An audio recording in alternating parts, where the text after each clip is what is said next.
Welcome to wifi और आप देख रहे हैं वाईफाई विथ सोमजीत। तो आज जिस चीज के बारे में समझेंगे उस चीज का नाम है राइबोसोम। ये सबको बहुत परेशान करते हैं, राइबोसोम होता क्या है भाई, ये राइबोसोम है क्या। ये राइबोसोम अगर मैं अगर बोल दूं ये क्या है, ये एक ऑर्गेनल है, मतलब क्या है। चलो आप समझते हैं, इतना आसानी से समझेंगे ना कि आप सोच भी नहीं सकते। चलिए समझते हैं ऑर्गेनल्स क्या है। सपोज एक सेल है, एक सेल है, ये क्या है, एक सेल है, ये सेल है। सेल के अंदर कुछ फ्लूइड रहता है, हाँ भाई इसको साइटोप्लाज्म कहते हैं। तो इस फ्लूइड का क्या नाम है, इस फ्लूइड का नाम है साइटोप्लाज्म। हाँ, इसके अंदर ये एक फ्लूइड है, इसको साइटोप्लाज्म कहते हैं। इसके अंदर क्या कुछ रहता है, हाँ कभी कभी इसके अंदर कंपार्टमेंट रहते हैं। क्या हर एक सेल में रहता है? नहीं, सिर्फ यूकैरियोटिक सेल में रहता है। यूकैरियोटिक सेल में कंपार्टमेंट रहता है। इस कंपार्टमेंट को कोई क्या कहते हैं, इस कंपार्टमेंट को कहते हैं ऑर्गेनल। ऑर्गेनल ऑर्गेनल तो ये ऑर्गेनल क्या, इसके बाहर क्या कुछ मेम्ब्रेन रहता है? हाँ, ऑर्गेनल क्या हमेशा ही मेम्ब्रेन रहता है? नहीं, ऑर्गेनल कभी मेम्ब्रेन रह भी सकता है, मतलब मेम्ब्रेन बाउंड हो भी सकते हैं और मेम्ब्रेन बाउंड नहीं भी हो सकता है। तो ये एक ऑर्गेनल है। और भी अच्छे से समझ लेते हैं। सपोज एक हाउस है, ये क्या, एक घर है, एक हाउस है, इसके अंदर कुछ रूम्स होगा। हाँ भाई, इसके अंदर रूम्स तो कुछ ना कुछ तो होगा। तो ऐसे यहाँ पर भी कुछ रूम्स है, ऐसे इसे क्या कहते हैं, ऑर्गेनल। तो एक ऑर्गेनल का एग्जाम्पल क्या मैं न्यूक्लियस कह सकता हूँ? हाँ, एक ऑर्गेनल का एग्जाम्पल न्यूक्लियस कह सकता हूँ। तो ऐसे ही एक ऑर्गेनल रहता है, ऐसे टाइप का दिखता है। क्या ये मेम्ब्रेन बाउंड है? नहीं नहीं नहीं नहीं, ये मेम्ब्रेन बाउंड नहीं है। इसी को क्या कहते हैं, राइबोसोम। तो राइबोसोम क्या है? राइबोसोम एक ऑर्गेनल है। इसके अंदर क्या मेम्ब्रेन रहता है? नहीं, ये इसके अंदर मेम्ब्रेन नहीं रहता। ये मेम्ब्रेन बाउंड है? नहीं, मेम्ब्रेन बाउंड क्या है, ये मेम्ब्रेन बाउंड नहीं है भाई, ये मेम्ब्रेन बाउंड नहीं है। मतलब इसके जो चार पास में जो है, ये जो देख पर, ये क्या मेम्ब्रेन नहीं है? नहीं है, ये मेम्ब्रेन नहीं है। अब क्वेश्चन, अरे राइबोसोम किससे बनता है, क्या क्या होता है? चलिए राइबोसोम के बारे में और समझते तो मुझे क्या समझ में आया। राइबोसोम एक वन टाइप ऑफ ऑर्गेनल है जो मेम्ब्रेन लेस है, जो मेम्ब्रेन लेस, मतलब इसके अंदर कोई मेम्ब्रेन है नहीं है, इसके अंदर मेम्ब्रेन लेस है, मेम्ब्रेन लेस। ये एक ऑर्गेनल है। ये कहाँ मिलता है? ये दोनों दोनों जगह में मिलता है। Eukaryotic cell, eukaryotic and prokaryotic, ये दोनों जगह में मिलता है। मतलब यूकैरियोटिक सेल पे भी मिलता है, प्रोकैरियोटिक सेल के अंदर भी राइबोसोम मिलता है। तो अब क्वेश्चन है, राइबोसोम कितने टाइप के होते हैं? राइबोसोम ना दो टाइप के होते हैं। राइबोसोम दो टाइप के होते हैं। राइबोसोम का कितना टाइप्स है? राइबोसोम का अगर मैं टाइप्स लिखूं, राइबोसोम दो टाइप्स के होते हैं। एक होता है 70S, एक होता है 70S, और एक होता है 80S। 70S और 80S टाइप का राइबोसोम होता है। तो 70S कहाँ मिलता है? ये मिलता है प्रोकैरियोटिक सेल में, ये मिलता है प्रोकैरियोटिक सेल, मतलब जो बैक्टीरिया का जो सेल है, प्रोकैरियोटिक सेल के अंदर ये 70S राइबोसोम मिलता है। और 80S राइबोसोम कहाँ मिलता है? 80S राइबोसोम मिलता है यूकैरियोटिक सेल के अंदर, जो यूकैरियोटिक सेल है उसके अंदर ये 80S राइबोसोम मिलता है। अरे भाई, ये S क्या है और 80S क्या है पता है? ये समझने के लिए आपको एक चीज और चीज समझाए।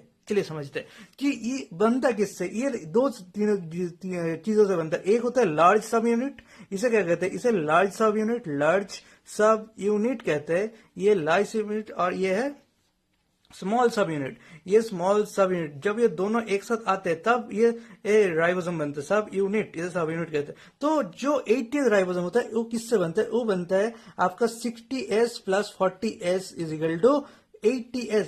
हाँ, ये तो मैथमेटिक्स के हिसाब से गलत बोल रहा हूँ, ये गलत नहीं हो रहा। हाँ, 60S प्लस 40S 80S कैसे हो सकता है? 60S और 40S तो 100S होता है। लेकिन यहाँ पर क्या क्यों नहीं होता? क्योंकि यहाँ पे जो लार्ज सब यूनिट और स्मॉल सब यूनिट क्या होता है, ओवरलैप होता है। मतलब सोचो, ये मेरा हाथ है, ये है कौन सा, स्मॉल सब यूनिट, और ये मेरा एक लार्ज सब यूनिट। जब ये आके बैठते तो इसके अंदर देखो थोड़ा सा ओवरलैप कर रहा है। अगर ऐसे बैठ जाता तो मैं कह सकता हूँ कि ये 100 है। लेकिन जब ये ऐसे आके बैठ रहा है, मतलब ये थोड़ा सा इसके ऊपर ओवरलैप हो रहा है, मतलब ये जब आके बैठता है तब ऐसा हो जाता है, ऐसा सिनेरियो। ये स्मॉल है तो इसके अंदर ऐसे आके बैठ गया, मतलब कुछ ओवरलैप, मतलब ये पोर्शन क्या हो गया, ये ओवरलैप हो गया, मतलब एक के ऊपर एक आ गया, तो ये पोर्शन ओवरलैप हो गया। तब इसलिए 60S और 40S जब आके मिलता है, सपोज ये अगर 60S है और ये अगर 40S है, तो ये आके 80S मिलता है। ठीक, तो ऐसे ही दो सब यूनिट जोड़ के बनता है। तो यहाँ पे क्या बनता है, 70S क्या बनता है, 70S में जोड़ के बनता है 50S plus 30S। 50S plus 30S में क्या बनता है, 70S। लेकिन यहाँ पे देखो, यहाँ पर 50 प्लस 30 कितना होता है, 80S। लेकिन यहाँ पे 80S नहीं बन रहा है। यहाँ पर भी सेम कैसे, ये दोनों सब यूनिट ऐसे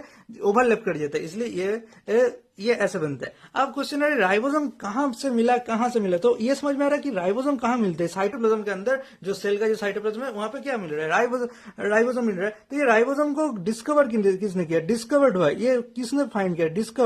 डिस्कवर्ड बाय जॉर्ज पेलाडे। यह किसने डिस्कवर किया? जॉर्ज पेलाडे ने ये चीज को डिस्कवर किया। इसको कौन सी ईयर में, 1953 डिस्कवर्ड। लेकिन मुझे मेरे अंदर एक क्वेश्चन है भाई, ये डिस्कवर्ड और इन्वेंशन में, इन्वेंटेड में क्या डिफरेंस है? डिस्कवर्ड क्या है? डिस्कवर्ड मतलब जो ऑलरेडी एग्जिस्ट करता है, हमने उसको जस्ट फाइंड किया, उसको डिस्कवर्ड कहते हैं। और इन्वेंट कैसे करते हैं? सपोज जो ट्रेन, बस, जो एरोप्लेन, ये सब आपको पता है, ये सब क्या है? ये इन्वेंशन है या फिर डिस्कवर्ड है? ये इन्वेंशन है। जो पहले से अर्थ में एग्जिस्ट नहीं करता था, उसको हम लोग को क्या करना पड़ा? उसको हम लोग को इन्वेंट करना पड़ा। लेकिन जो जैसे गोल्ड, सिल्वर, जो पहले से ही अर्थ में रहता था, उसको हम लोग कहीं पे मिल गया, फाइंड कर लिया किसी चीज को। मतलब जो गोल्ड या सिल्वर जो मिलता है, जो एफी, जो लोहा, जो भी देख पा रहे हैं, वो क्या है? वो सब चीज डिस्कवर्ड है। ऐसे ही साइटोप्लाज्म के अंदर पहले से राइबोसोम था, लेकिन हमें पता नहीं चला था।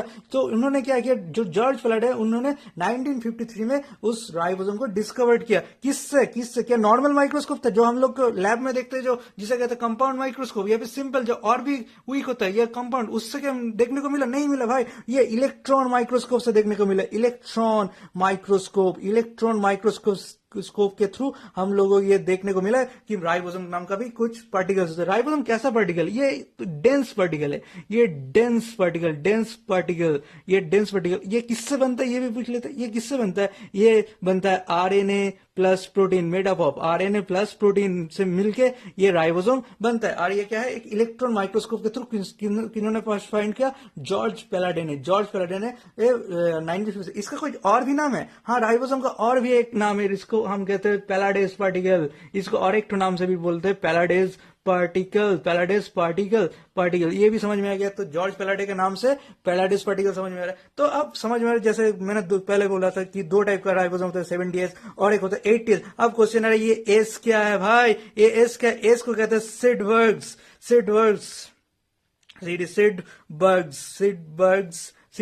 यूनिट भी कहते हैं। यहाँ पे वी क्या है? वी यहाँ पे साइलेंट होता है, इसको वी का कुछ नहीं, सिवेट्सबर्ग्स नहीं बोलते, इसको सिडबर्ग्स यूनिट कहते हैं। ये क्या है? ये इनडायरेक्टली मेजरमेंट है। इनडायरेक्ट मेजरमेंट किस चीज का है? Indirect measurement of density and size का इनडायरेक्टली मेजरमेंट। कैसे? सपोज ये एक ढक्कन है और ये एक मार्कर है। मैं अगर आपके ऊपर फेंक के मारूं, तो आपको किस में ज्यादा चोट आएगा? इस ढक्कन के से या फिर इस पेन से?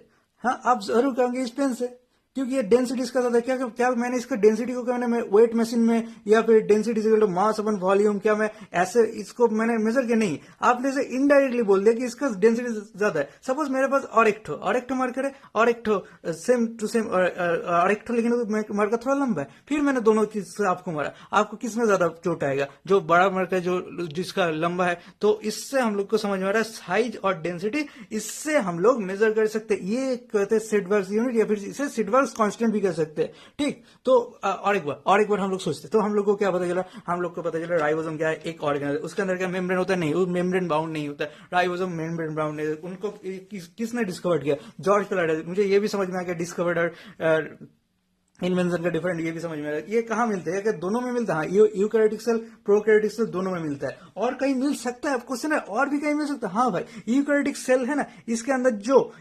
माइटोकॉन्ड्रिया होता है, माइटोकॉन्ड्रिया के अंदर भी राइबोसोम मिलता है। लेकिन माइटोकॉन्ड्रिया के अंदर जो राइबोसोम मिलता है वो 70S। जो माइटोकॉन्ड्रिया होता है ना, माइटोकॉन्ड्रिया कहाँ मिलता है? माइटोकॉन्ड्रिया यूकैरियोटिक सेल के अंदर ही रहता है ना। माइटोकॉन्ड्रिया है, mitochondria power house of the cell. यहाँ पे क्या मिलता है? यहाँ पे 70S राइबोसोम मिलता है, 70S राइबोसोम मिलता है। और कहीं मिल सकता? हाँ भाई, और एक मिल सकता है। जो प्लांट सेल में जो मिसोफिल सेल है, मिसोफिल सेल के अंदर एक स्ट्रक्चर होता है क्लोरोप्लास्ट के अंदर भी मिलता है, ये भी यहाँ पर भी 70S राइबोसोम मिलता है, 70S राइबोसोम मिलता है। ये भी मैंने आपको समझा दिया। तो क्लियरली और क्या समझ में? यूकैरियोटिक प्रोटीन ये किससे बनता है? आरएनए और प्रोटीन से मिलकर बनता है। ये एक डेंस पार्टिकल, मतलब थोड़ा गाढ़ा कह सकते हैं। हाँ, थोड़ा सा मैंने डीप या डेंस कह सकते हैं। यहाँ पे 2 सब यूनिट से बनता है, एक लार्ज एक स्मॉल, लार्ज और स्मॉल मिलके ये चीजें बनता है।